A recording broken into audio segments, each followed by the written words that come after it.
Welcome, friends. This is Harshad Parekh inviting you to listen to some of my short writings on philosophy, religion, psychology, spirituality, education, Krishnamurti, and nature. I hope you have a good listening.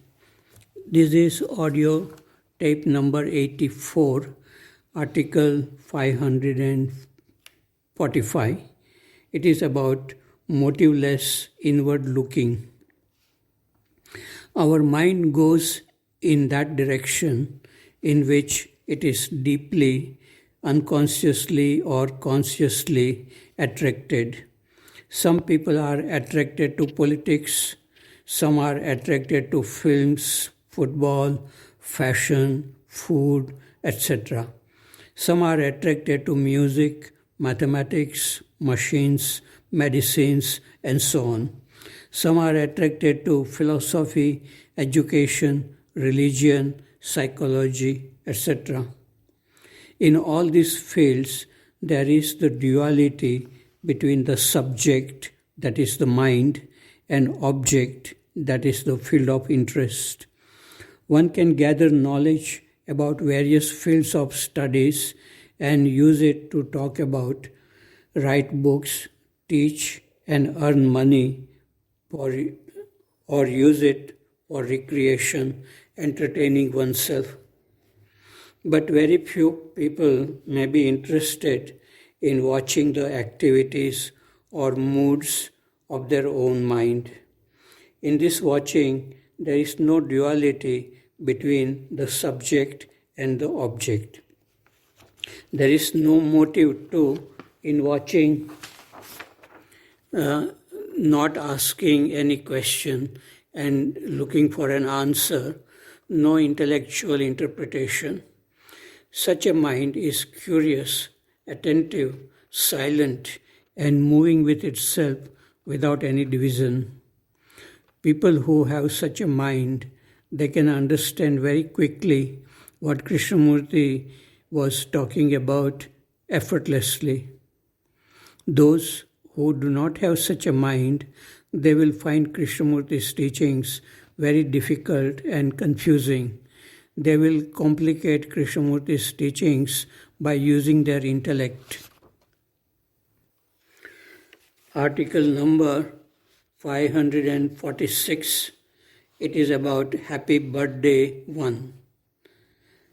This was on 17 January 2020, that is 1 year ago. It was a cold morning and temperature was 9 degrees Celsius at Sayadri School. But now the sun is shining brightly and it feels good to sense warmth in the sun rays. I have completed 74 years and feel happy at the way I have lived so far.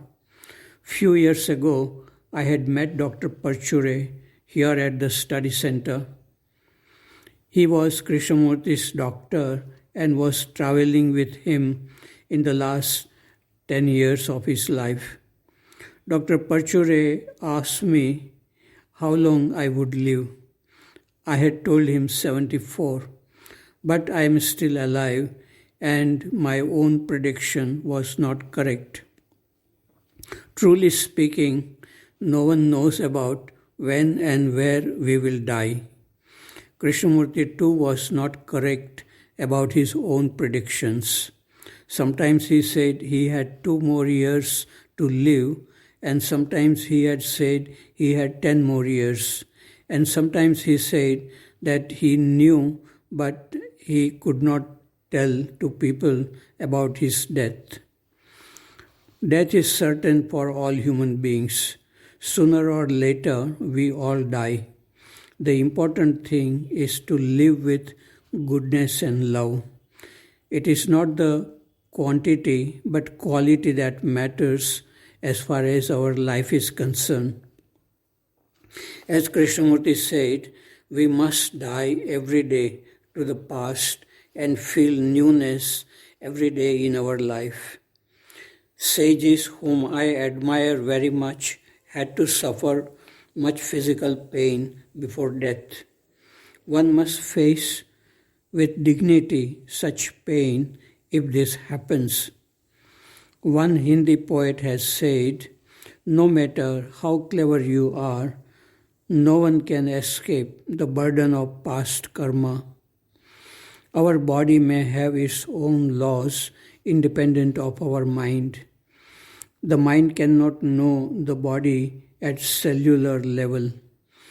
Apart from disease, we can die also due to accidents and natural calamities like fire, earthquakes, tsunamis, etc.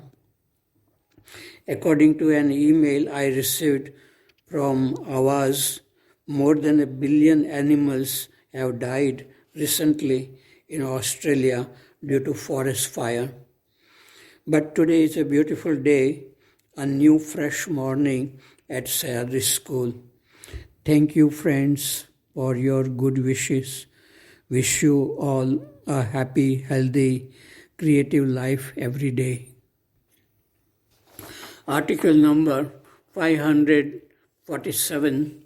It is about happy birthday to. This was 5 years ago on January 17, 2016. It is a beautiful morning like all mornings.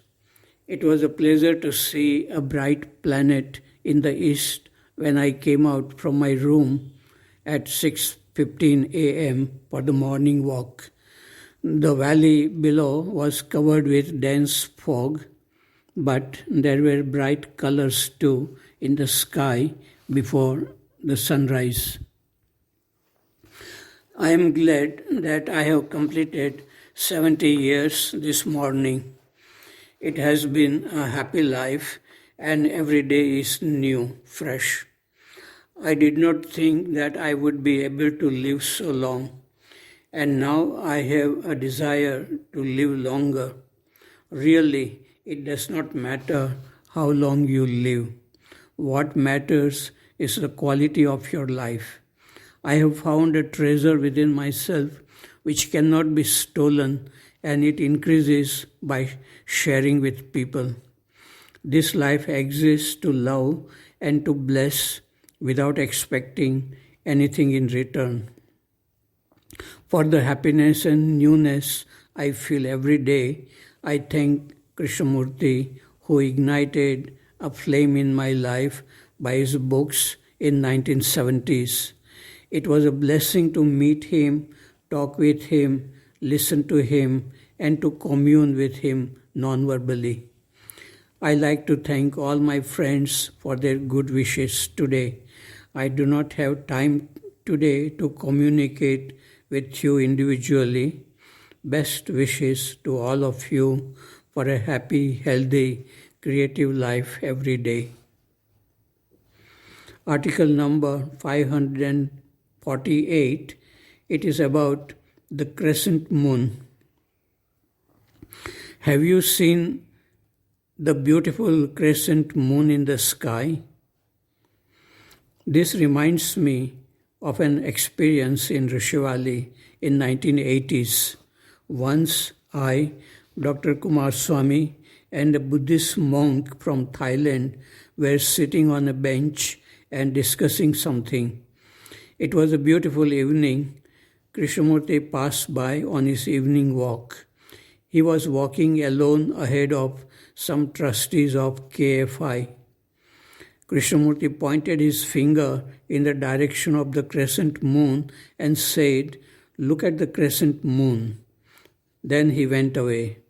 We looked at the crescent moon, but we were not so much excited as he was.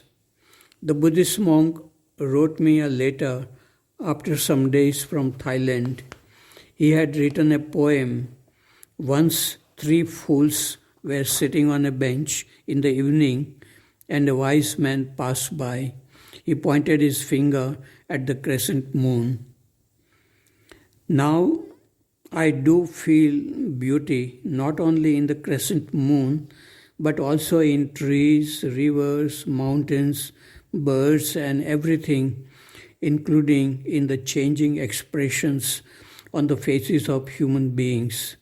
To feel this beauty, we need silent awareness which cannot be created by will or desire. Article number 549. It is about finding the right direction in life. If you want to lift an object to some height above the ground level, you need to do some work. But to drop the object, you do not need to work. The gravity does the work of pulling the object to the ground.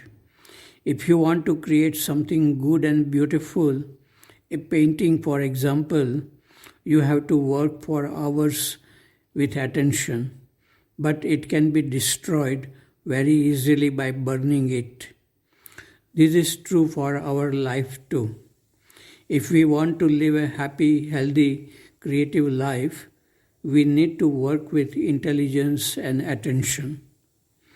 It is easy to be lazy and to allow the body and mind to deteriorate, to feel bored and tired in daily activities. This is what is happening with most human beings.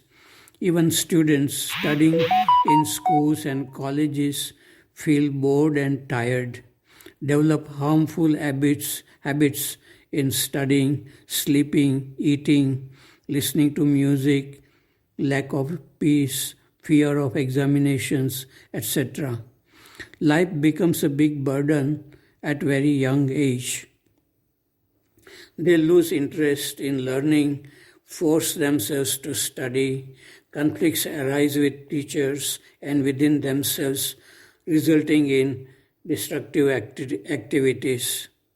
I talk about all these problems with students. It is possible to be free from all these problems and to enjoy studying, to feel love and beauty in daily activities, to grow beautifully with time. Time is like a river flowing in one direction. If the direction is right, the river will merge into the ocean and lose its identity. If a student finds the right direction, he or she will be free from the feeling of boredom, tiredness, conflicts, fear, and enjoy learning with freshness, newness every day. Article number 850, it is about inward beauty. Another beautiful evening. Beauty exists within us and also around us. Beauty which exists within will come wherever we go.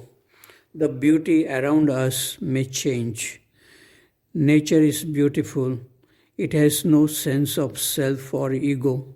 It is extremely difficult for human beings to be free from ego, which creates so much disorder and suffering in human relationship.